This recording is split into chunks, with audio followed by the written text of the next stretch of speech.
सर्वेभ्यो नमो नमः। आप सभी का संस्कृत जिज्ञासा चैनल पर हार्दिक स्वागत है।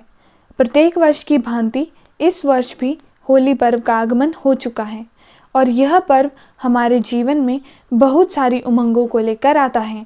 परंतु बहुत से सनातनियों के मन में इस पर्व के संबंध में अनेकों शंकाएं रहती है, जैसे कि होली पर्व किस स्मृति में मनाया जाता है अथवा इस दिन रंगों का उपयोग क्यों किया जाता है और इस पर्व का हमारे जीवन में क्या आध्यात्मिक और सामाजिक महत्व है।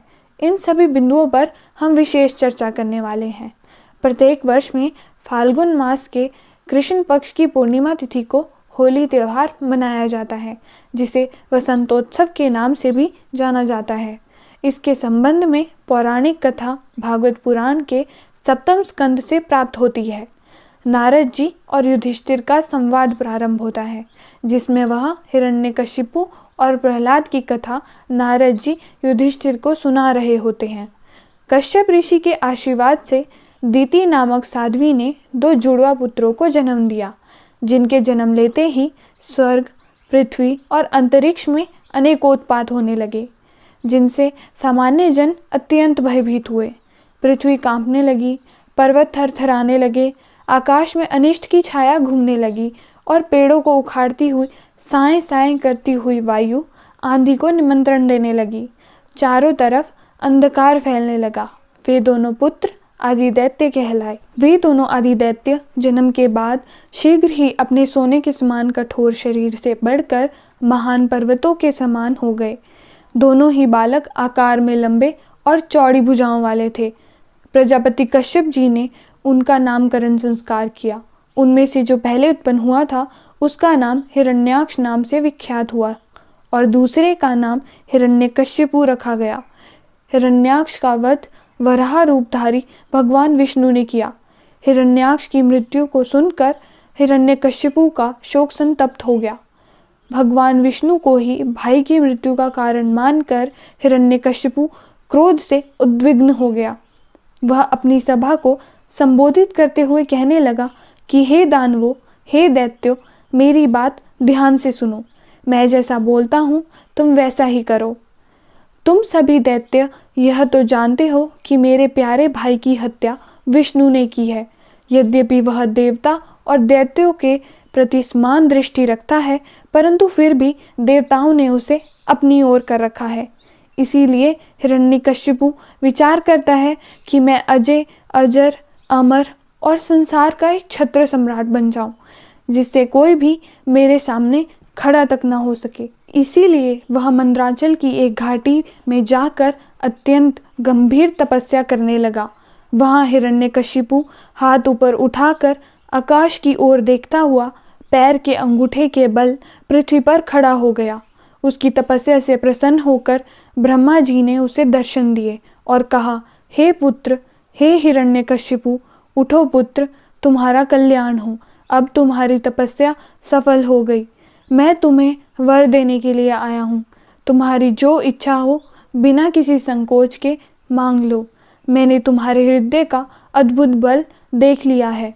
हिरण्यकशिपु वर मांगते हुए कहता है कि प्रभु, आप संपूर्ण वरदाताओं में श्रेष्ठ हो। यदि आप मुझे मनचाहा वर देना चाहते हैं तो ऐसा वर दीजिए कि आपके बनाए हुए किसी भी प्राणी से, चाहे वह मनुष्य हो या पशु या प्राणी हो या अप्राणी, देवता हो या दैत्य अथवा नाग आदि, किसी से भी मेरी मृत्यु ना हो। भीतर बाहर, दिन में, रात्रि में आपके बनाए हुए प्राणियों के अतिरिक्त और भी किसी जीव से, अस्त्र शस्त्र से, पृथ्वी या आकाश में कहीं भी मेरी मृत्यु ना हो। युद्ध में मेरे सामने कोई टिक ना सके।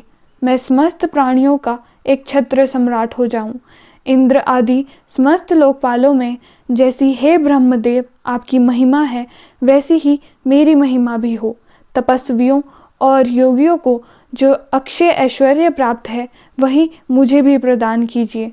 ब्रह्मा जी उसे मनचाहा वर देकर अंतर्धान हो गए। वर प्राप्त करने के बाद उसका शरीर सोने के समान प्रकाशमान हो गया। वह अपने भ्राता हिरण्याक्ष की मृत्यु का स्मरण करके भगवान विष्णु से द्वेष करने लगा। दैत्यराज हिरण्यकशिपु कि पत्नी का नाम क्याधु था। इनके 4 पुत्र थे। उन 4 पुत्रों में प्रहलाद यूं तो सबसे छोटे पुत्र थे, परंतु गुणों में सबसे बड़े थे। वे बड़े संत सेवी स्वभाव के व्यक्ति थे। जैसे भगवान के गुण अनंत है, वैसे ही प्रहलाद के श्रेष्ठ गुणों की भी कोई सीमा नहीं थी। प्रहलाद बाल्यकाल में ही खेलकूद छोड़कर भगवान विष्णु के ध्यान में पूरी तरह से डूबे हुए थे। उसे हमेशा ऐसा प्रतीत होता था कि भगवान मुझे अपनी गोद में लेकर गले लगाए हुए हैं। इसीलिए प्रहलाद को सोते बैठते, खाते पीते, चलते फिरते और बातचीत करते समय भी भगवान का ही ध्यान रहता था। दैत्यों ने भगवान शुक्राचार्य जी को अपना पुरोहित बना रखा था। उनके 2 पुत्र थे, षंड और अमर्क।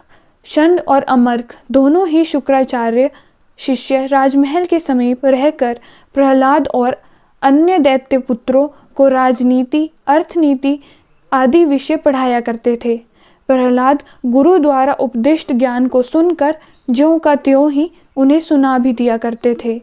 एक दिन हिरण्यकशिपु ने अपने पुत्र को गोद में लेकर कहा कि हे प्रहलाद, बताओ तो सही, गुरु द्वारा पढ़ाई गई कौन सी बात तुम्हें सबसे अधिक प्रिय है।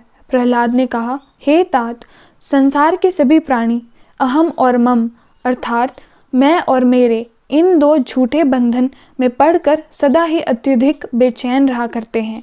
ऐसे मनुष्य के लिए मैं तो यही उचित समझता हूँ कि वे अहंकार स्वरूप माया से ग्रसित लोग अपने घर को त्याग कर वन में चले जाएं और भगवान नाम संकीर्तन करें। अपने पुत्र के मुख से अपने शत्रु की प्रशंसा सुनकर हिरण्यकशिपु जोर जोर से हंसने लगा। हंसते हुए हिरण्यकशिपु कहने लगा कि दूसरे के बहकाने से बच्चों की बुद्धि यूं ही बिगड़ जाया करती है। हिरण्यकशिपु पूछने लगा कि क्या यह तुझे गुरुओं ने सिखाया है? प्रहलाद इससे भी मना कर देता है। हिरण्यकशिपु फिर से प्रहलाद से पूछने लगा कि यदि तुझे ऐसी अहित करने वाली खोटी बुद्धि गुरु के मुख से नहीं मिली तो कहाँ से मिली? परंतु प्रहलाद संत संगति को ही इसका कारण बताता है। अंत में हिरण्यकशिपु को भीषण क्रोध ग्रसित करता है। क्रोध में अंधा होकर वह प्रहलाद को गोद से भूमि पर पटक देता है और अपने दैत्य अनुचरों से कहता है कि इस बालक को शीघ्र ही मार डालो। वह दैत्यों से कहता है कि इसे तीखे दांत वाले, विकराल वदन वाले, लाल लाल दाढ़ी मूछ वाले एवं केशों वाले दैत्य हाथ में शूल लेकर मार डालो। ऐसा वह जोर जोर से चिल्लाने लगा। प्रहलाद चुपचाप बैठे थे और वे दैत्य उनके मरम स्थलों पर शूल से घाव कर रहे थे। प्रहलाद शांतचित्त होकर भगवान का ध्यान करने लगे और उन दैत्यों द्वारा दिए गए सभी कष्ट निष्फल हो गए। उसके बाद प्रहलाद पर दैत्यों ने अनेक प्रकार के अत्याचार किए। भागवत पुराण में कहा भी गया है, दिग्गजैर्दंड शूकश्च अभिचारावपातनिः मायाभिः सन्निरोधैश्च गर्दानैर्भोजनैः। अर्थात दैत्यों से हिरण्यकशिपु ने प्रहलाद को बड़े बड़े मतवाले हाथियों से कुचलवाया, विषधर सर्पों से डसवाया, पुरोहितों से कृत्य राक्षसी उत्पन्न करवाई, पहाड़ के शिखर से नीचे गिरवाया, शंभूर असुर से अनेकों प्रकार की माया का प्रयोग करवाया, अंधेरी काल कोठरी में बंद करवाया, खाना बंद कर दिया, विष पिलाया, बर्फीली जगह, धधकती हुई अग्नि, आंधी में छोड़ दिया, परंतु भगवान के प्रसाद स्वरूप प्रहलाद का बाल भी बांका न हो सका। हिरण्यकशिपु की बहन का नाम होलिका था। उसे वरदान प्राप्त था कि वह आग में कभी भस्म नहीं हो सकती। हिरण्यकशिपु ने बहन होलिका को आदेश दिया कि इस बालक को अपनी गोद में लेकर भस्म कर डालो। वैसा ही किया गया। होलिका की गोद में बालक प्रहलाद को बिठाया गया। दानवों ने आग को प्रज्वलित किया। प्रहलाद निर्भीक होकर भगवान स्मरण करने लगे। प्रहलाद को आग स्पर्श भी न कर पाई और होलिका उसी अग्नि में भस्म हो गई। होलिका का दहन इस होली पर्व को मनाने का मुख्य कारण है। अनेकों प्रयासों के बाद अंत में हिरण्यकशिपु थककर उस बालक से पूछने लगा कि हे मंदभागे, कहाँ है तेरा ईश्वर? प्रहलाद कहता है कि वे तो सर्वत्र व्याप्त हैं। हिरण्यकश्यपु पूछता है कि क्या इस खंबे में भी तेरा ईश्वर व्याप्त है? प्रहलाद सहमति जताता है। हिरण्यकश्यपु हाथ में तलवार लेकर सिंहासन से कूद पड़ा और जोर से उस खंबे पर प्रहार किया। उसी समय खंबे से जोर का एक शब्द हुआ। उस शब्द से ऐसा प्रतीत हो रहा था मानो पूरा ब्रह्मांड फट चुका है। 10 की 10 दिशाएं गूंज पड़ी। ब्रह्मादि देवताओं के लोकों में भी जैसे भूचाल सा आ गया हो। हिरण्यकश्यपु प्रहलाद को मार डालने के लिए बड़ी तीव्र गति से झपटा, परंतु दैत्य सेनापतियों को भी भय से थरथरा देने वाला शब्द बेचैन करने लगा कि वह शब्द किसके द्वारा किया गया है। उसी समय खंबे के भीतर से बड़ा ही विचित्र रूप धारण करके परमपिता का प्रकट्य हुआ। उनका वह रूप ना तो पूरी तरह से सिंह का था और न ही मनुष्य का। तपाए हुए सोने के समान उनकी पीली पीली भयानक आंखें थी। गर्दन पर केश लहरा रहे थे। विकराल तीखे तीखे दांत थे। तलवार की तरह लपलपाती हुई छुरे की धार समान तीक्ष्ण जीवा थी।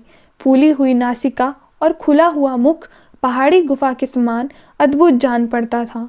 हिरण्यकशिपु ने जैसे ही नृसिंह रूप में नारायण भगवान को देखा तो वह स्तब्ध हो गया कि यह ना तो मनुष्य है न ही पशु। हो न हो महामायावी विष्णु ने ही मुझे मार डालने के लिए यह ढोंग रचा है, परंतु इसकी इन चालों से हो ही क्या सकता है।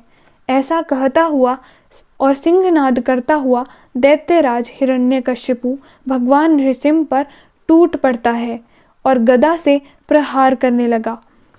उसका यह प्रयास भगवान के तेज के समक्ष उसी प्रकार निष्फल हो गया जिस प्रकार समुद्र में एक लोटा जल अदृश्य हो जाता है। भगवान नृसिंह उसे उसी प्रकार पकड़ लेते हैं जिस प्रकार सांप चूहे को पकड़ लेता है।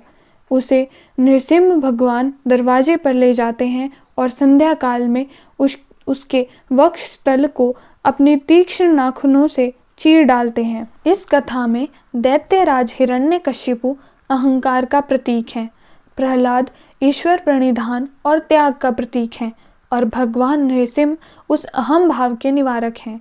अनेकों यातनाओं को भोगने पर भी भक्त प्रहलाद का विश्वास स्थिर रहता है।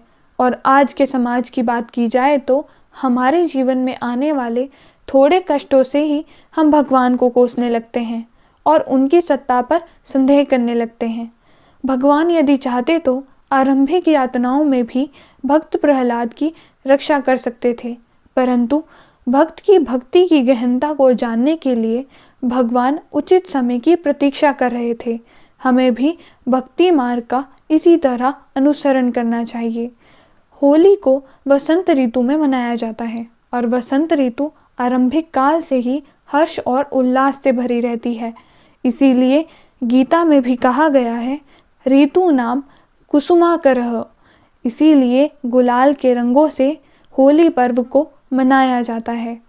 इस होली की विशेषता ही अपने जीवन को रंगों से भरना है। कुछ व्यक्ति होली पर्व को गुलाल के लाल पीले रंगों से तो मनाते हैं, परंतु आंतरिक जीवन को दुखों के अंधकार से ग्रसित रखते हैं। अपने आंतरिक जीवन में भी दुखों को दूर करके इस होली पर्व के मौके पर रंगों से भर देना चाहिए। आंतरिक प्रसन्नता भी इसी होली का अंश है। इसीलिए इस होली प्रत्येक भारतीय को आंतरिक और बाह्य दोनों प्रकार की होली को मनाना चाहिए, ताकि होली का पर्व हमारे आंतरिक सुख का कारण भी बन सके और वो आंतरिक आनंद संपूर्ण वर्ष हमें होली का स्मरण दिलाता रहे। सर्वे भवन्तु सुखिनः, सर्वे सन्तु निरामया, सर्वे भद्राणि पश्यन्तु, मा कश्चित् दुःखभाग् भवेत्। धन्यवाद।